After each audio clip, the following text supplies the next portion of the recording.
Bem-vindos ao 13º episódio do nosso Itscast. Hoje estou aqui com meu sócio Paulo Pimentel e nós trouxemos um cracaço, hein, Paulinho? Rapaz, estou muito honrado de estar aqui, na verdade, e hoje conversando com esse fera que, sem sombra de dúvidas, para mim é um espelho, é uma pessoa que realmente eu vislumbro muita prosperidade, não só pelo lado profissional, mas também pelo lado humano, até porque eu já pude a oportunidade de ter lido e conhecido um pouco da história dele. Com muito prazer, muito honrado, nosso Itscast, estamos aqui hoje para convidar e conversar com Eduardo Ceru. Obrigado, ele, gente. que é uma referência. Eduardo, se você puder fazer uma breve apresentação para todos os ouvintes lhe conhecer, será um grande prazer.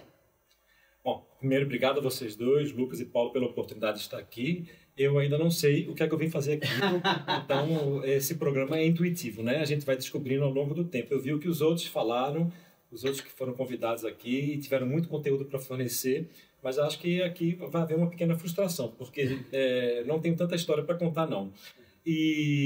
Mas, obviamente, sou grato pela gentileza de ter sido chamado, pelas referências elogiosas que você fez a mim aqui agora, fruto dos amigos que temos em comum, obviamente, né?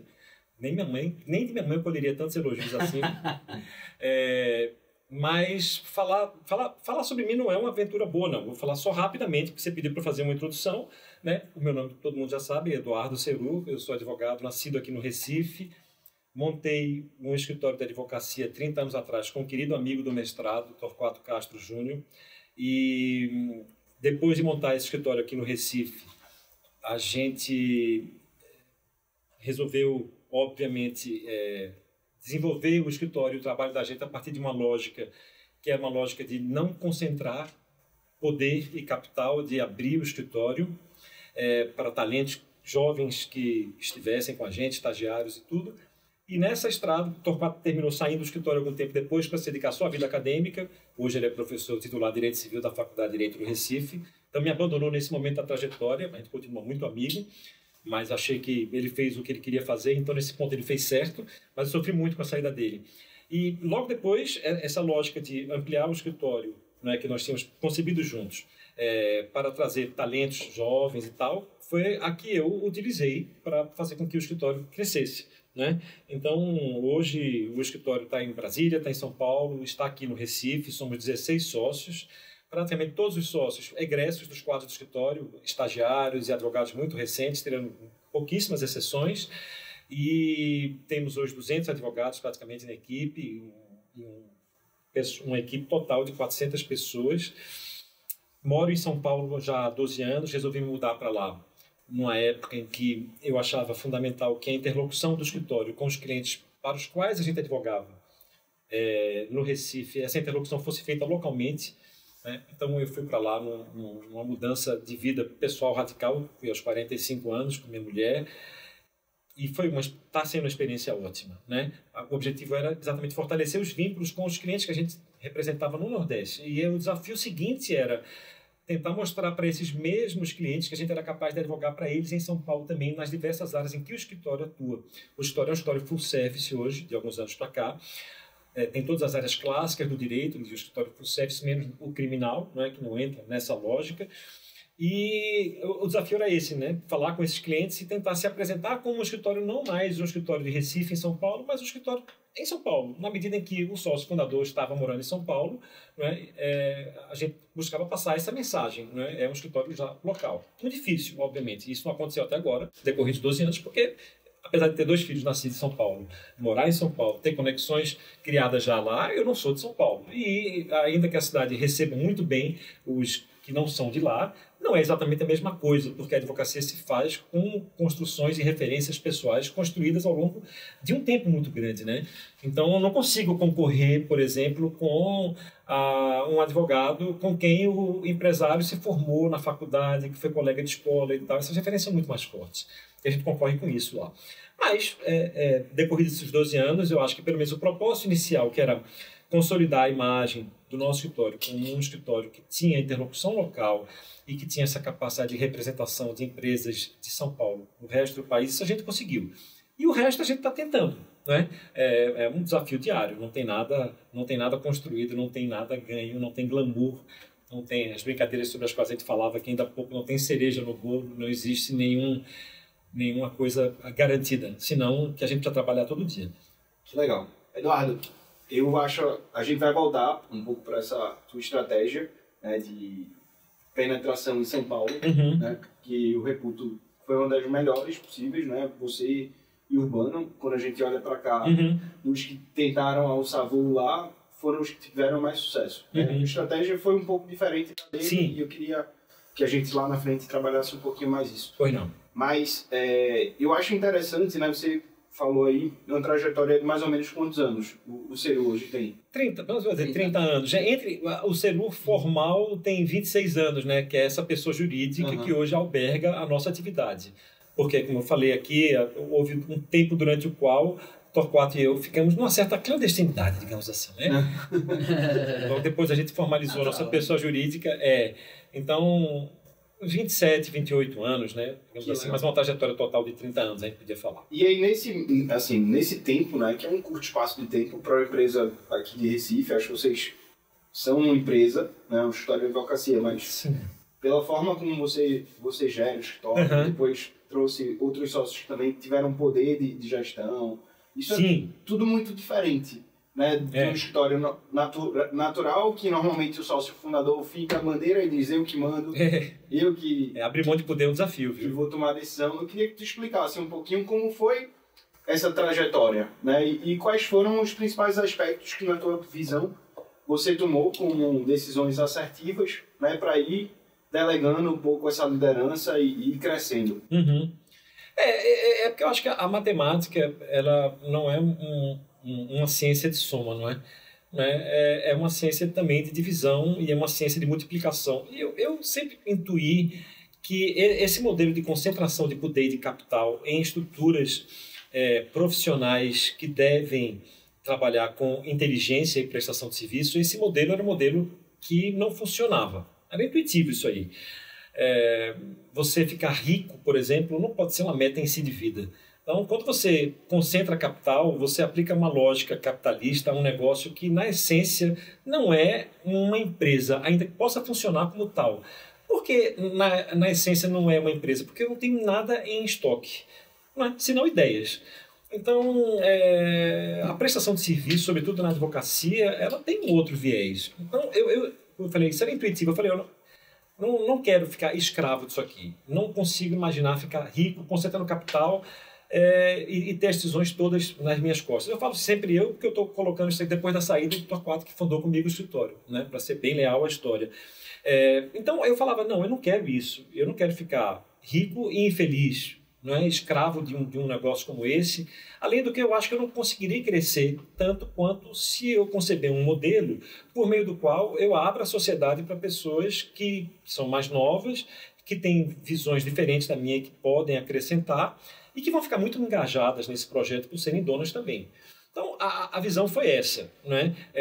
Prestigiar os talentos que estavam comigo desde cedo, como o Aristóteles, que já teve no seu programa, como o Ian McDowell, como o João Loyo, como o Feliciano.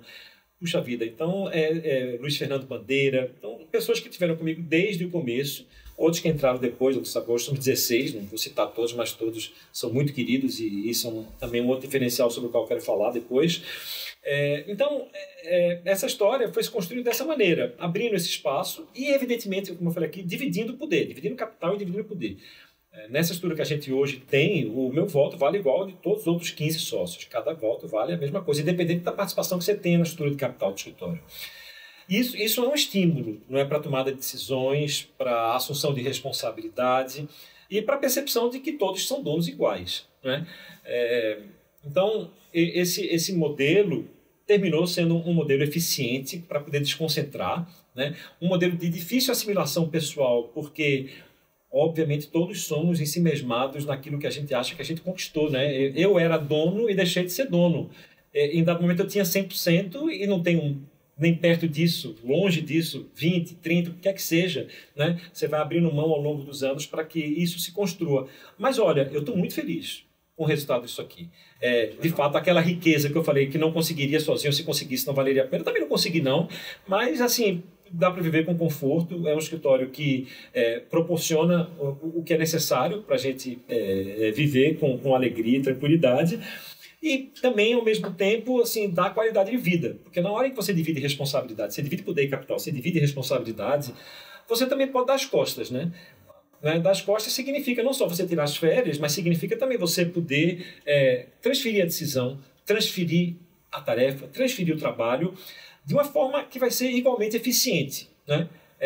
Tirando, obviamente, situações de muitas afeições ou empatias pessoais. Qualquer sócio que se apresenta como tal, ele tem a mesma autonomia para decidir, para poder falar para o cliente, para quem quer que seja. Então, no final das contas, funciona do mesmo jeito. Então, isso é muito bom, é pacificador. Estou com 57 anos, não é? Eu poder escolher os meus horários, poder fazer a gestão da minha vida tanto quanto possível, porque o cliente, obviamente, manda nessa pauta, né, especial. Mas eu tenho 15 pessoas para as quais eu posso olhar e delegar e pedir, isso é maravilhoso, né? Isso funciona para todos, assim. Então, eu acho que esse diferencial que a gente concebeu lá no escritório, você tem uma assembleia geral de 16 sócios que voltam da mesma forma, quer dizer, com o mesmo poder, eu acho que isso é um diferencial que termina atraindo na carreira, né? Se você tem dos 16 sócios, 10, 11 que foram estagiários do escritório, o advogado júnior do escritório muito cedo e viraram sócios, isso é um incentivo para quem está entrando no escritório hoje e vê que é um escritório que abre realmente, né? E não concentra. Então, nesse ponto, o projeto é muito feliz. Obviamente que aí isso tem que vir com uma série de outras medidas, né?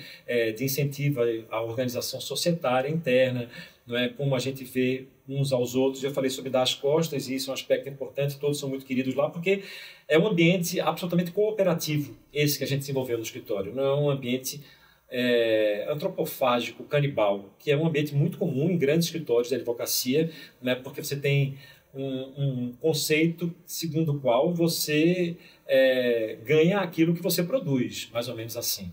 E lá no escritório a gente não tem isso, a gente tem realmente uma estrutura societária por meio da qual todos se beneficiam de tudo que está sendo produzido lá.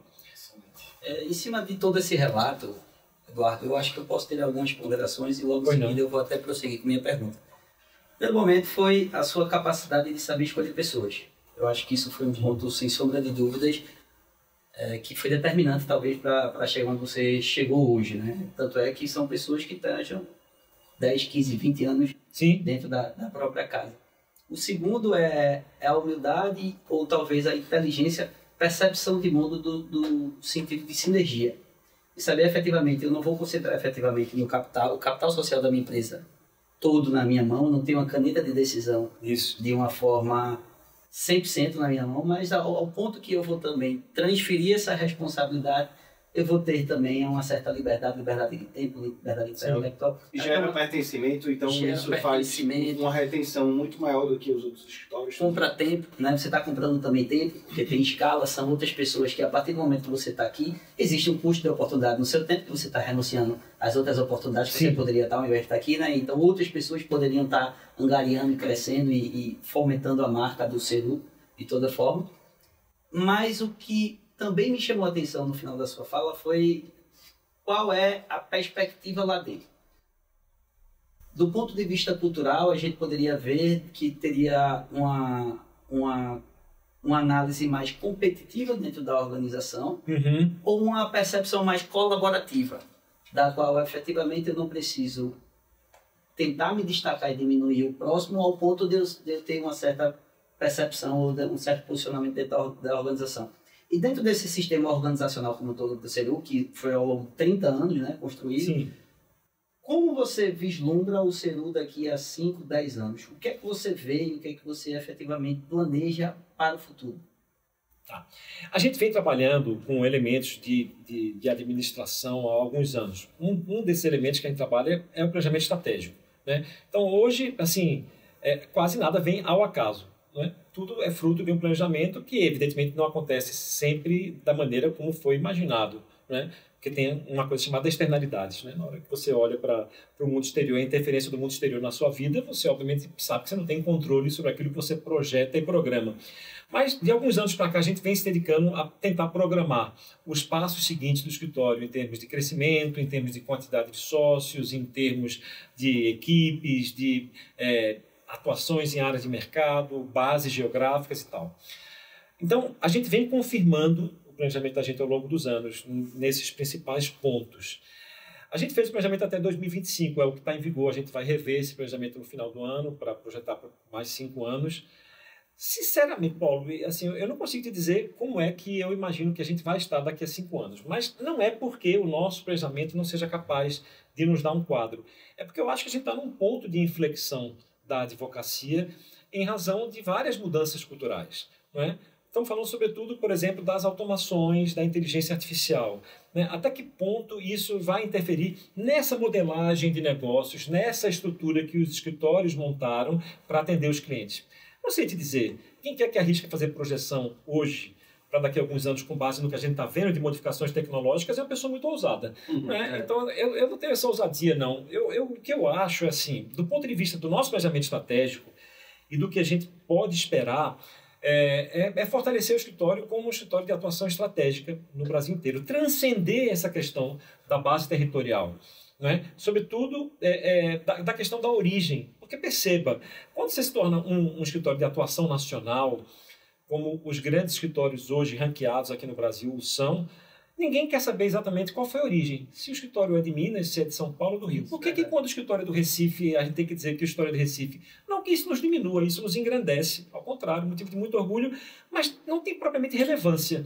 E é um elemento assim, de diferenciação de mercado para tirar sua competitividade, obviamente. Na hora em que eu chego em São Paulo e sou um escritório de São Paulo, mas fui fundado em Recife, quando chamam atenção para o fato de que eu sou um escritório de Recife, querem tirar minha vantagem competitiva em São Paulo, obviamente. Não é? É como se os escritórios de São Paulo dissessem, não, ele não é daqui. Ora, se não é daqui, não tem a mesma penetração, então, consequentemente, não deve ser contratado. Há um conjunto, né, de ideias aí por trás desse conceito. Então, eu acho que a nossa meta é transcender essa questão da base geográfica, da base territorial, sem ocultar isso que a gente tem, não é? Da nosso DNA, ser daqui, que a nossa principal operação continua sendo Recife, em termos assim, de braços e cabeças. Nós temos mais sócios aqui, mais advogados aqui, mais unidades aqui, né? Então, a gente não quer esconder isso, mas mostrar que isso não é relevante para o exercício da advocacia.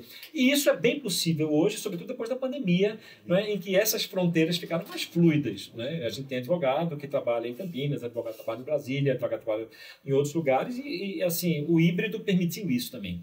Então, no nosso planejamento estratégico, o que eu gostaria de projetar no futuro era isso. A gente superar essa questão geográfica. A segunda coisa, a gente fortalecer essa imagem que o escritório tem de atuação estratégica. Quando eu falo atuação estratégica, não é atuação numa área estratégica do direito, mas é uma atuação estratégica como escritório da advocacia, né?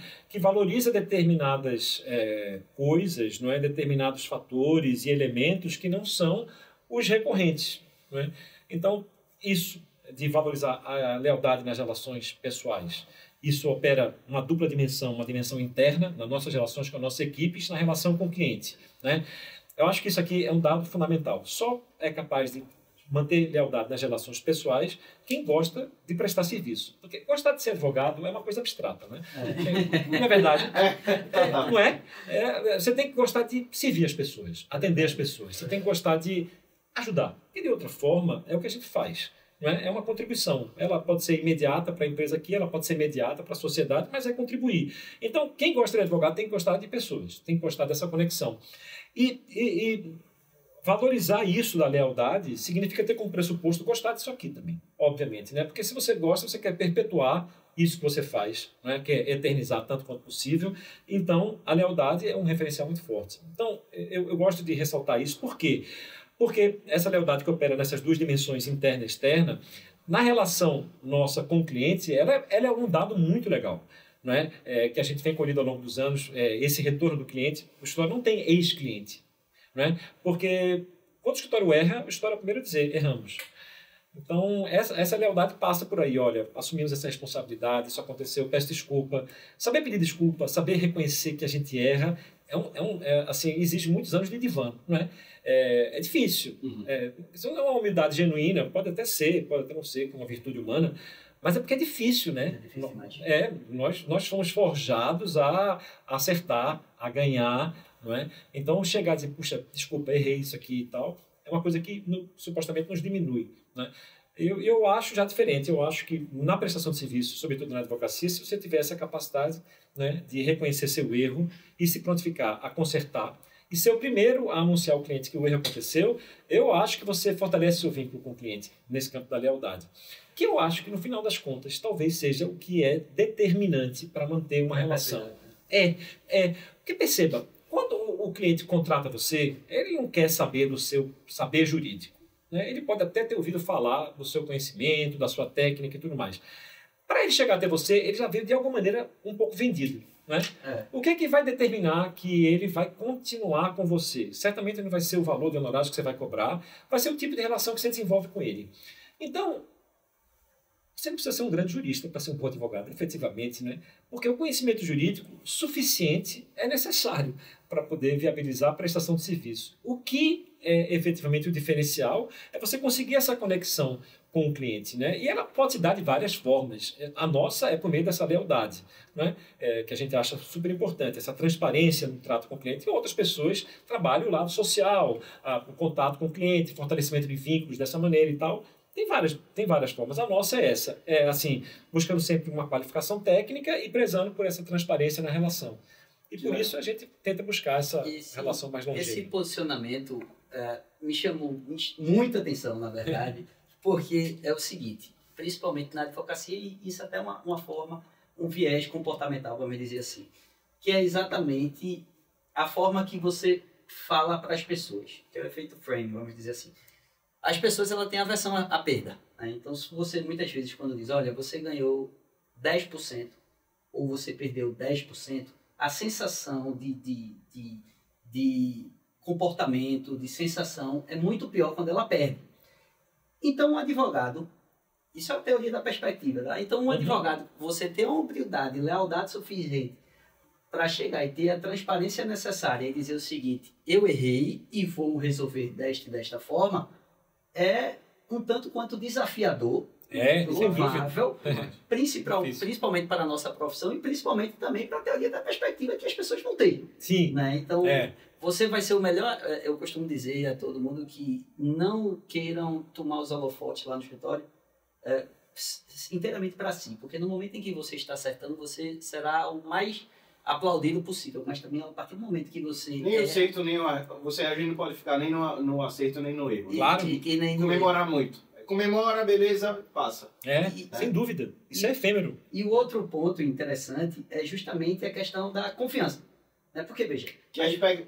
Falando de confiança, eu estava com essa pergunta na cabeça e eu vou esquecer, se passar. Fica à vontade. Que é em relação a... Eu vou colocando nas caixinhas, Eduardo, muito... as pessoas, né, num livro que eu li que se chama Armas da Persuasão. E Pedro tá ali, Pedro Bacelar, trabalhou com você, teve essa honra, né, de trabalhar contigo. Ele disse, brincando aqui, Eduardo é o mestre do marketing. Né? Óbvio que isso foi uma brincadeira, não é? E veja, parando para pensar, você é de verdade. Tem vários tipos de marketing. Às vezes você está atrelado exclusivamente, talvez, do ponto de vista tecnológico. Existem outras maneiras de marketing. Exatamente, porque você falou aqui, da tua fala eu extraí vários princípios que o Cialdini coloca no livro. E um deles, principalmente, ali ligado à autoridade.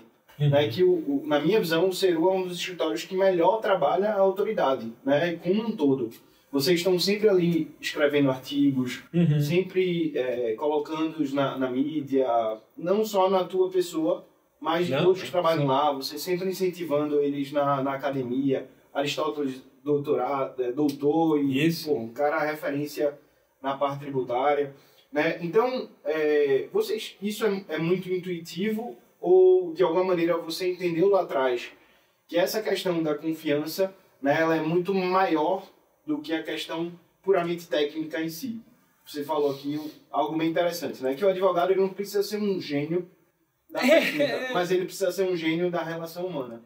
Eu acho que você é esse gênio. Não, imagina, gênio nada. Mas assim, eu talvez seja índole, talvez seja intuitivo. É porque eu acho que há uma relação lógica entre o conceito que eu tinha, não é, de abrir capital e abrir poder e fortalecer essas pessoas que trabalham comigo, enaltecê-las, mostrar a todos quem elas eram, quem elas são, para também replicar esse vínculo de confiança que era só em mim antes, né? Então, obviamente, isso que você falou de incentivar a produção intelectual, isso aqui é uma lógica empresarial do escritório hoje em dia, faz parte do planejamento, a gente tem metas para cumprir de publicação de artigos e tudo mais, tudo isso aí é uma coisa que terminou se transformando em ciência, né? Em planejamento estratégico ao longo dos anos. Originalmente não era. Originalmente era assim, era a minha vontade de fazer com que os meus clientes e os meus pares confiassem nos meus jovens sócios tanto quanto eu confiava, que vissem nele os talentos que eles sempre foram, né? A advocacia é muito difícil. Antes dos 30 anos, eu e Torquato tivemos alguns nãos, porque a gente não tinha cabelo branco.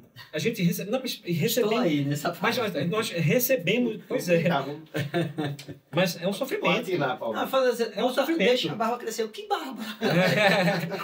Mas há um pouco isso, né? De associar a boa advocacia, a experiência, a casuística. Quanto você já viu disso aqui e tal. Então, muitas vezes, o empresário, não é? Quando é a pessoa que decide sobre a contratação, que não acontece nas grandes corporações, porque tem estrutura do jurídico interno, mas quando é o empresário, ele contrata com base em vínculos pessoais, em conexões pessoais.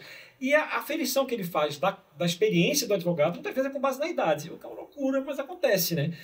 Então, quando eu montei isso aqui, e para que isso fosse funcional e eficiente para mim, e me desonerasse, né, como eu estava falando aqui, eu tinha que fazer com que as pessoas confiassem em todos os meus brilhantes sócios, maravilhosos, confiáveis e tal. Então, isso foi assim, né? Natural meu, não, olha, gente, pode confiar e tal. E nunca tive problema, nunca me decepcionei quanto a isso. Tem sido uma experiência maravilhosa.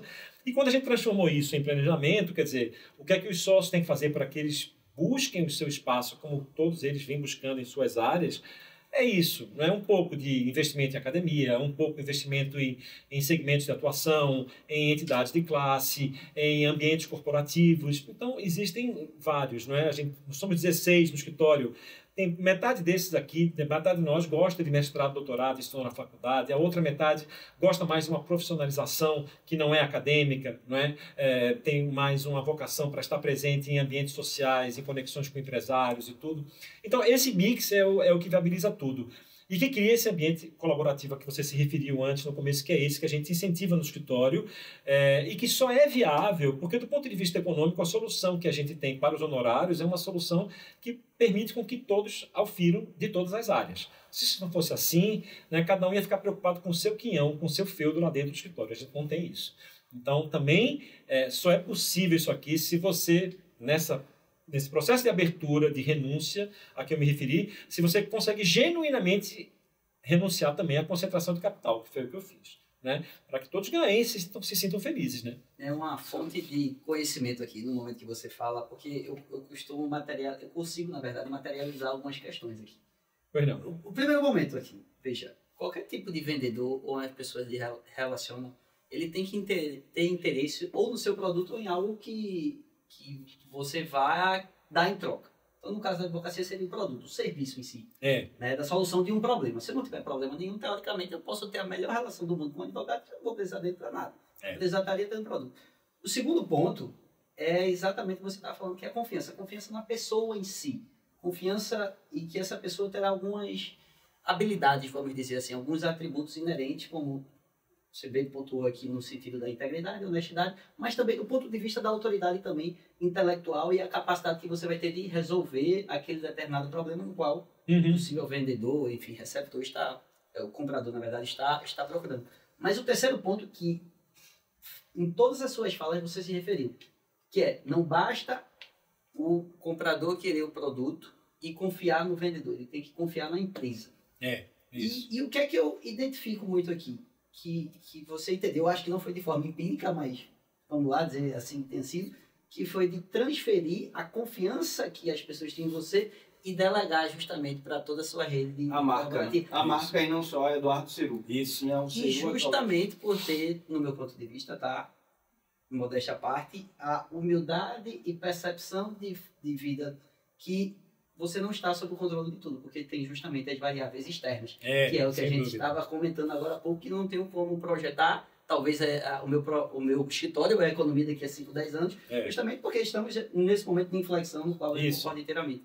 Mas essa perspectiva, talvez, assim, de tudo isso que estamos falando, qual é efetivamente, no seu ponto de vista, para virar sócio do Ceru e chegar e ter essa perspectiva, e você conseguir delegar ou transferir, ainda que de forma reflexa, essa autoridade para todos os agentes de mercado, qual é o valor inerente necessário que um sócio seu precisa ter? Ou uma característica, ou um princípio, ou um adjetivo? Vou até complementar. Existe um padrão, Eduardo, dentro do escritório, por exemplo, eu estou lá, sou jovem igual ao Paulinho. Hoje eu sou mais velho, já tenho cabelo branco, mas eu sou jovem igual a ele. Eu tenho as regras pré-estabelecidas assim, para vislumbrar aquilo e tirar da caixinha para ser sócio, ser seu sócio. Quando a gente estrutura o planejamento estratégico, uma das coisas, um dos pilares também é o investimento em carreira, né? Então, a gente tem os vários degraus da carreira do advogado dentro do escritório e isso culmina uma possível relação societária, né? Então, você tem um lado da questão, são os requisitos que um advogado poderia precisar preencher, né? A lealdade, domínio técnico, capacidade de relações pessoais, capacidade de captação de cliente, enfim, domínio de uma língua estrangeira, enfim, ok. Você pode ter um advogado que tenha tudo isso, mas é muito difícil encontrar todas essas virtudes concentradas em uma só pessoa. A gente tem o modelo ideal e a gente lida com o modelo possível, né? Então, uma coisa é isso. E a outra coisa é se o escritório, quanto o escritório vai conseguir receber essa pessoa, né? Então, o que é que uma pessoa precisa para ser sócio do escritório? Ela está no momento certo e na hora certa do crescimento do escritório, né? Para ela ser uma das candidatas, tendo preenchido esses requisitos, tendo passado por isso aqui e tal. Ou, necessariamente, não sendo assim, que ele seja uma pessoa de fora, como a gente já admitiu, não é? 3 sócios que a gente chama sócios laterais, que não cresceram junto com o escritório, dos 16, 3 são assim. Por sinal, vocês sempre, quando vão para o mercado, dão um show, viu?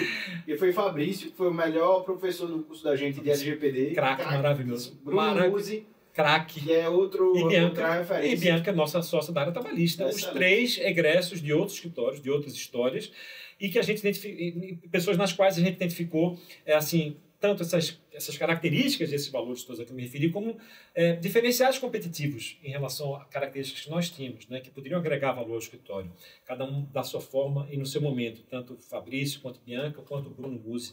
Então, essas experiências da gente foram muito felizes, né? Com a expressão que você usou, muito bacana. Quando a gente foi ao mercado, a gente teve sorte, né? A gente, de fato, fez bem. A gente tem um movimento de crescimento mais orgânico, né? Mas a gente sabe o momento de ir ao mercado para buscar aquilo que a gente não consegue produzir internamente. Foi o caso desses 3 sócios. A gente não tinha nenhum advogado com o perfil desses 3. E a gente precisava, nosso planejamento estratégico, suprir essas áreas que os 3 suprem, não é? Então, a gente teve que ir ao mercado. Então, eu acho que o que esses advogados precisam ter, eu não consigo reduzir, Paulo, a uma característica, mas se eu tivesse que dizer uma, era a lealdade. Sabe por quê? Porque eu acho que, é isso que eu lhe falei, para você ser um bom advogado, você não precisa ser um grande jurista. Né? Você precisa ter um domínio técnico, é básico. Eu acho que o domínio técnico é a premissa para tudo.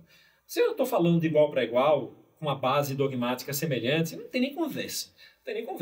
Né? Tem que ter, obviamente, domínio do riscado, aquilo que você tem que saber fazer. Se você não saber fazer aqui, eu não quero nem saber se você é leal ou se você não é leal. Você não papa, né? Pois é. Então, eu acho assim, você não precisa encontrar o jurista, aquela pessoa e tal, que tem aquela... Não precisa. Você precisa da pessoa que tem aquele domínio, com aquelas outras características, né? Capacidade de se relacionar com as pessoas, né? Visão analítica, né? Enfim... Aí eu acho que o desafio de se tornar sócio é tanto menos o que você pode fazer, mas haver uma coincidência para que o escritório esteja no momento para poder chamar você também, né? Nós estamos hoje com 200 advogados no escritório. Eu diria que a gente tem alguns advogados prontos com essas características todas para serem sócios, mas o escritório não está pronto para recebê-los agora, né? Então, isso é uma descoincidência, digamos assim, né, de momento que acontece, né? Isso acontece. E mesmo assim vocês conseguem reter, né, Eduardo? Porque é outra... Conseguimos, porque assim, o crescimento do escritório permite com que essa pessoa olhe um pouco com paciência para o futuro e diga, bom, agora não, mas eu sei que eu vou continuar me qualificando aqui e com o crescimento do escritório, certamente daqui 1 ano, 2 anos, 3 anos vai ter minha oportunidade. O escritório é transparente a esse ponto, né? Porque a história é essa, os fatos estão lá. De 16 sócios, 12, não é? Tirando mim, 12 foram egressos dos 4 escritórios, 3 foram de fora. Então, assim, poxa, o histórico é verdadeiro quando ele diz que tem um crescimento orgânico, quando ele investe nas pessoas e quando as pessoas viram sócios, porque viraram, efetivamente. Tem alguma tomada de decisão, porque, veja, para reter, você precisa trazer perspectiva para essa pessoa. E transparência, que eu acho que é o grande segredo. Transparência, claro, transparência. Você conseguiu, numa geração que pensa a curto prazo, pensar no longo prazo. Pois é. Não, claro, pois é. a transparência ela é fundamental, evidentemente, até para a pessoa saber como é que vai ser a regra do jogo. Mas talvez você chegar e disser o seguinte, olha, o escritório está fechado, eu gosto muito de você, estou sendo 100% transparente, mas o escritório está fechado, não vai virar mais ninguém só se você não tem como crescer. Você não está trazendo perspectiva para ele, muitas vezes ele possa só olhar outras oportunidades do mercado. Claro. E inteiramente justo isso também. Claro. Sem Então, dúvida. A transparência, sem sombra de dúvida. Mas para você reter, porque o que eu acho diferencial, que tanto você já explanou aqui. Primeiro, é você angariar talentos no mercado. É uma coisa extremamente difícil, que no meu ponto de vista, modéstia à parte, você fez com extrema maestria, né? Então, está aí, servindo de exemplo. O segundo é a retenção. Você reter, você tem que trazer perspectiva, né? De futuro. Que futuro você vai ter mais do que hoje, por isso a espera. Né? Por isso a espera. Né? A gente investe em qualquer tipo de ativo porque eu estou esperando que no futuro eu vou ter um bônus, um prêmio, uma bonificação, em algo. Qual é o elemento que você traz justamente inteiramente para dentro da empresa, tá? Porque o ser é uma empresa, né? Muito mais do que uma história de advocacia, uma empresa, propriamente dita, de perspectiva para o futuro, para esse intraempreendedor? Eu acho que assim, é mostrar que ali é um espaço onde você pode construir sua carreira, não é? Num ambiente de muita inclusão. Isso é uma coisa fortíssima no escritório. O nosso comitê de diversidade completa 5 anos amanhã. A gente está fazendo um evento maravilhoso lá em São Paulo para celebrar isso aqui, as nossas conquistas, os nossos números, né, tudo que a gente tem de ambiente assim inclusivo no escritório. Então, assim, a gente diz assim, você é capaz de ser quem você é, né, independentemente de qualquer coisa, de cor, raça, sexo, religião e tal. Aqui no escritório você vai ter a mesma oportunidade, dependendo de questão de gênero e tudo mais. Você vai ter uma transparência nas relações, você vai ter pouca barreira de comunicação entre sócio e advogado, você vai ter pouca formalidade nessas relações, as relações são muito francas, muito fluidas e muito até irreverentes de alguma maneira, né? Ninguém se trata por doutor, essa coisa, ninguém quer isso lá no escritório. Você vai ter... o escritório vai te entregar aquilo que prometeu, então, essa coisa que é uma parte da transparência, que é a fidelidade dos pactos. Você vai ter qualificação profissional, a gente investe muito nisso. A gente, nesse ano, introduziu a Escola Serur, que é a consagração de um modelo de qualificação permanente dos advogados do escritório. A gente resolveu chamar isso de uma escola, efetivamente, e tratar isso com grade curricular. A gente está fazendo isso esse ano. A gente sempre fez curso de qualificação, mas esse ano a gente resolveu, assim, agora é uma coisa perene, é uma coisa que anda ao lado do escritório. E, no final das contas, se você se dedicar a isso aqui, a essa construção, tiver paciência e tiver competência e o escritório crescer, você pode ser sócio. E, efetivamente, você pode.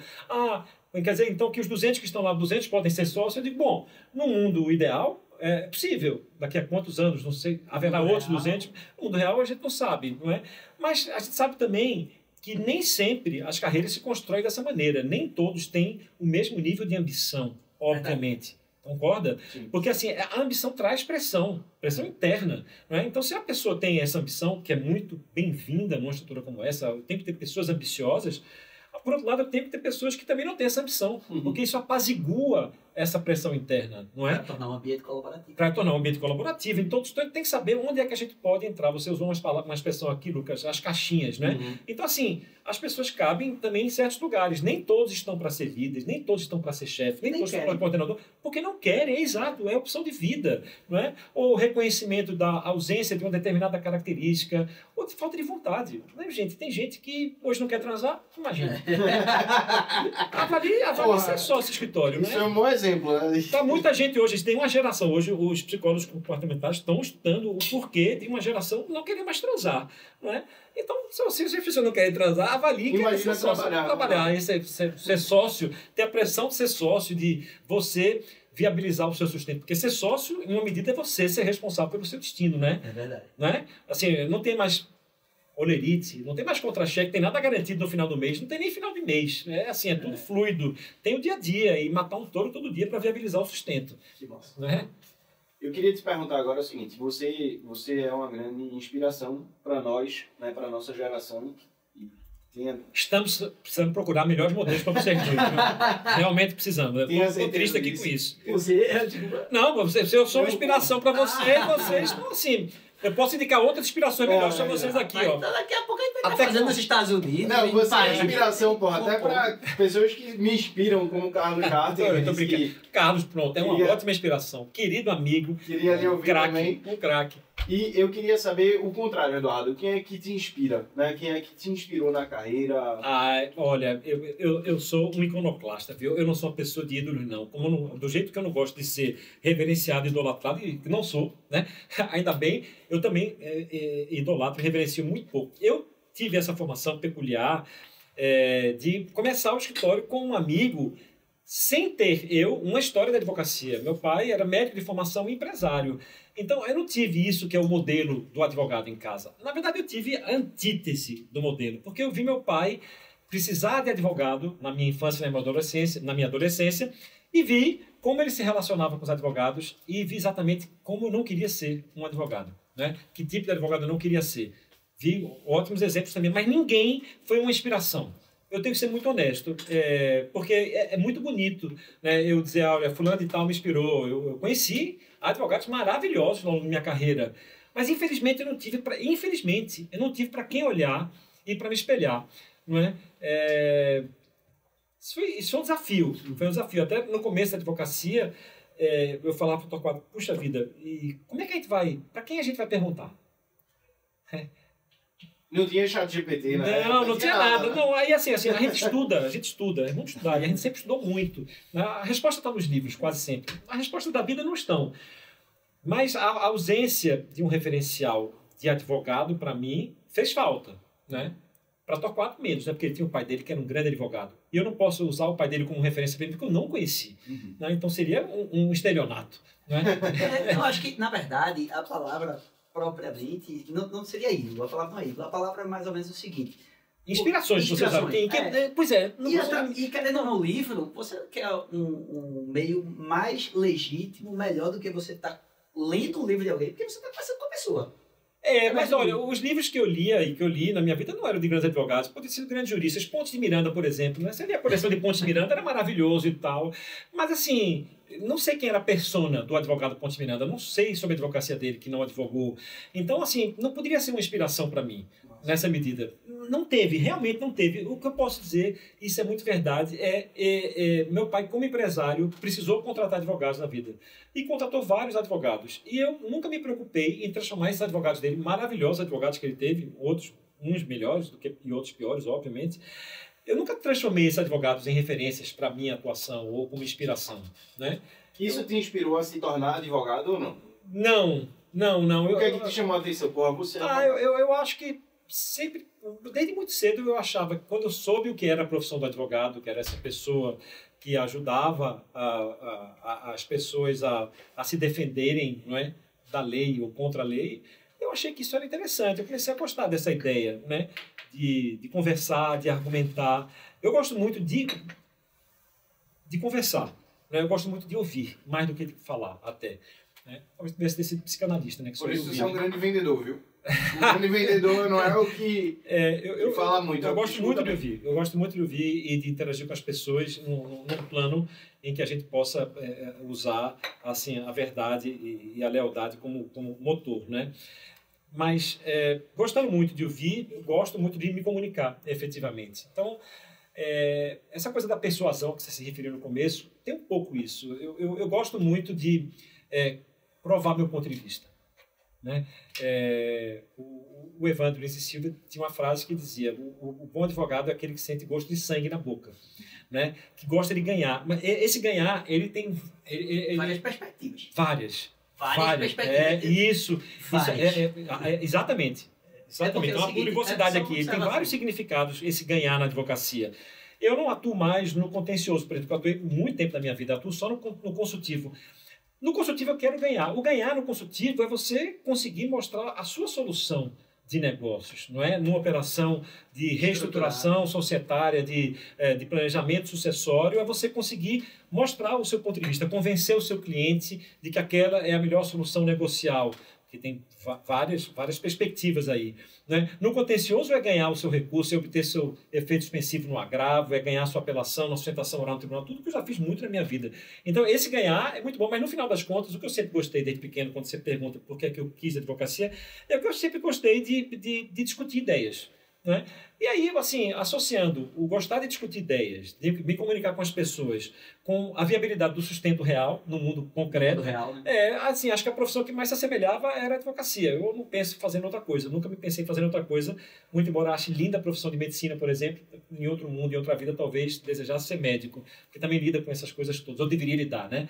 Com o humano nessa dimensão da comunicação, do cuidado, que eu acho que é o que o advogado tem que fazer. Obviamente, cuidar das pessoas, né? Mesmo quando são empresas, e o nosso escritório Serur trabalha com atendimento a empresas, é um escritório corporativo, mas por trás das empresas estão as pessoas, não é? Então, em nenhuma medida, esse trabalho que nós advogados fazemos deixa de ser um trabalho para as pessoas, em nenhuma medida. 100%. Veja, o que você está falando aqui é algo que talvez precise ser mais diversificado, mais explorado para as outras pessoas. Porque o que ele está falando aqui é exatamente que tudo, no final das contas, termina do ponto de vista da parte de relação, conexão comportamental, porque, veja... São humanos, né? São humanos, porque, veja, muitas vezes a gente está num tipo de negociação.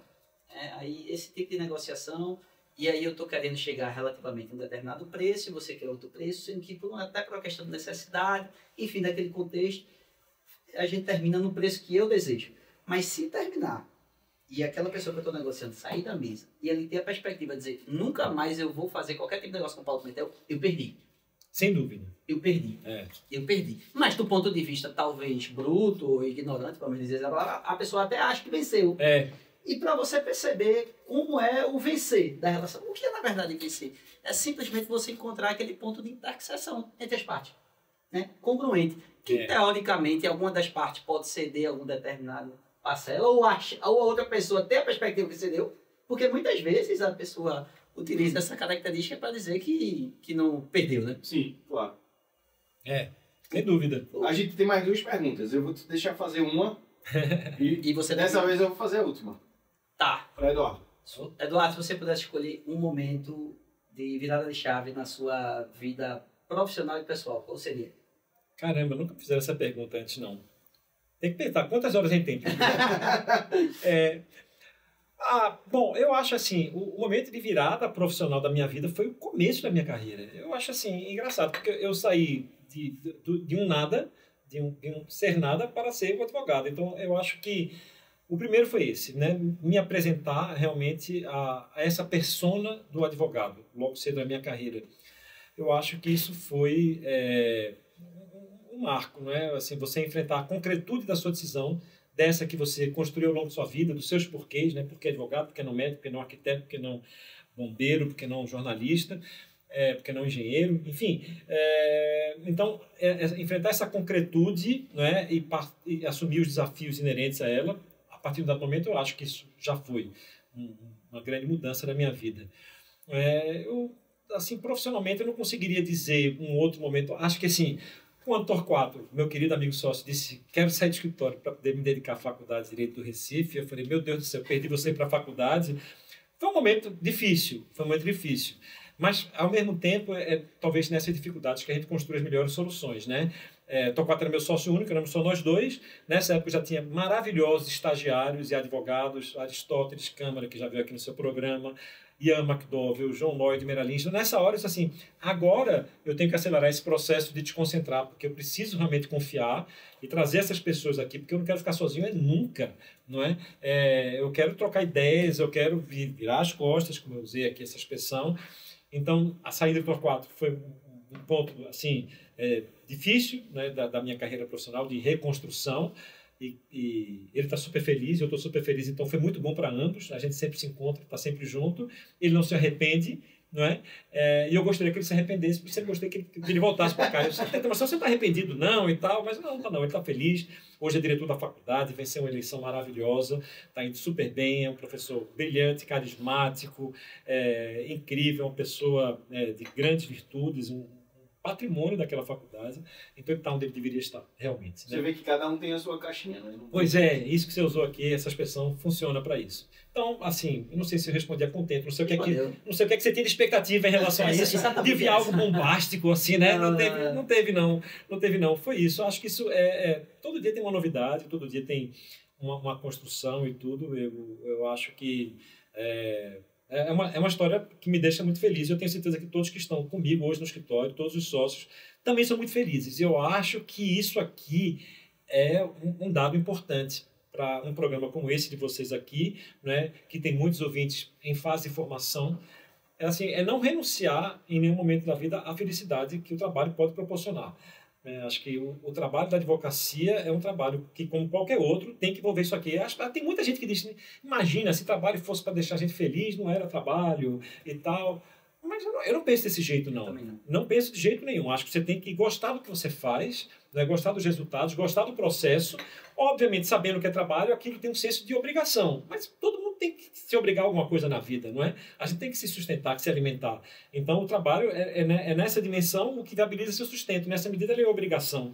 Mas ele tem que ser prazer também. Então, esse modelo de negócio que a gente construiu no Ceru é um modelo de satisfação para todos nós. E eu gostaria que fosse, e quero que seja, um modelo de satisfação para todos os integrantes do escritório. O escritório é muito preocupado com isso, e a gente tem uma pesquisa de clima que tem assim, 80% de ambiente favorável no escritório.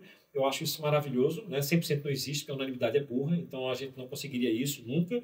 E a gente trabalha para poder ampliar esse 80% para 85%, para 90%, para a gente ter o máximo de adesão possível de todos do escritório ao projeto que o escritório encampa. Essa é a ideia. Excelente. Eduardo, se eu pudesse resumir, né, aqui esse episódio falaria sobre gestão de pessoas.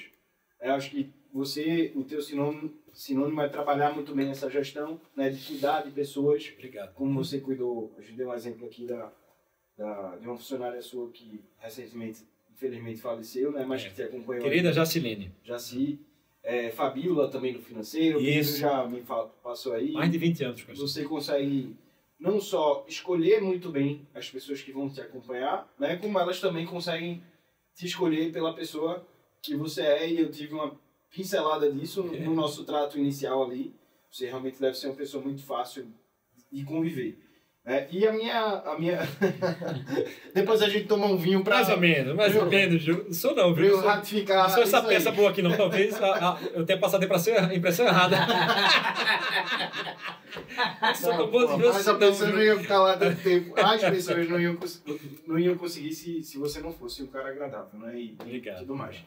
E aí eu queria te perguntar assim, né? Dentro disso tudo, da tua trajetória, de sair do zero e construir um escritório tão forte, com um nome tão legal e de uma forma também tão perene, né? A gente não vê briga, assim, não é um escritório que a gente vê tanta fofoca, tipo, acabou aquilo, não, a gente sempre viu uma construção ali muito perene.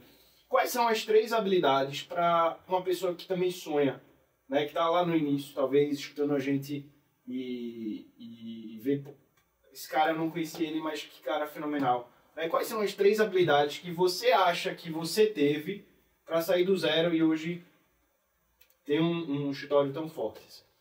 Obrigado pela parte do escritório tão forte. A gente é um modelo em construção, a gente é muito feliz com o que está lá, mas tem muita coisa a ser feita ainda. Acho que se a gente acha que já conquistou tudo, a gente não conquista mais nada. Né? Acho que tem muita coisa a ser feita. 3 coisas que eu tenho. Olha, eu gosto de estudar. Gostar de estudar pode ser uma coisa, Pode. Pode ser uma Com coisa. certeza. Então, Pedro disse até que você é poliglota, fala uns 5 línguas. é até só Fala rindo uma quanto, coisa eu fico dessa curioso, aí. desculpa da parte da- Imagina. Ele vai começar a falar com a gente aqui. Não, que Se você falar em nada. mandarim, fica à O vontade. português é um desafio suficiente para todos nós, né? Uma língua difícil. Eu acho que gostar de estudar,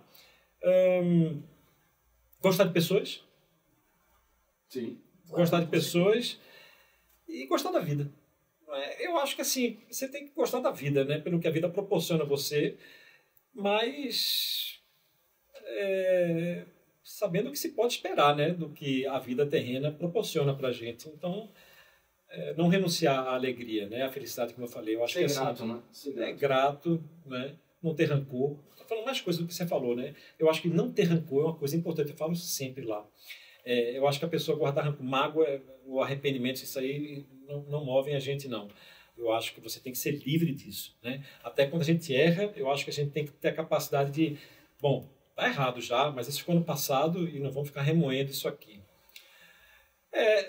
Não ter tantas... Todos temos muita ansiedade nessa vida moderna, né? Talvez assim, uma capacidade de controlar a ansiedade, sabendo que o que você pode conquistar demanda muito tempo, muita energia. E que nem sempre, por conta das tais externalidades, as coisas acontecem como a gente espera e programa, né? Não tem um senso do justo ideal, né? Mas do justo possível. Ter expectativas colocadas no lugar, ou, como eu digo sempre, ter as 4 patas no chão. Então, assim, é o meu caso, né? Tem que ter os pés fincados no chão e saber o que é que você pode esperar da vida.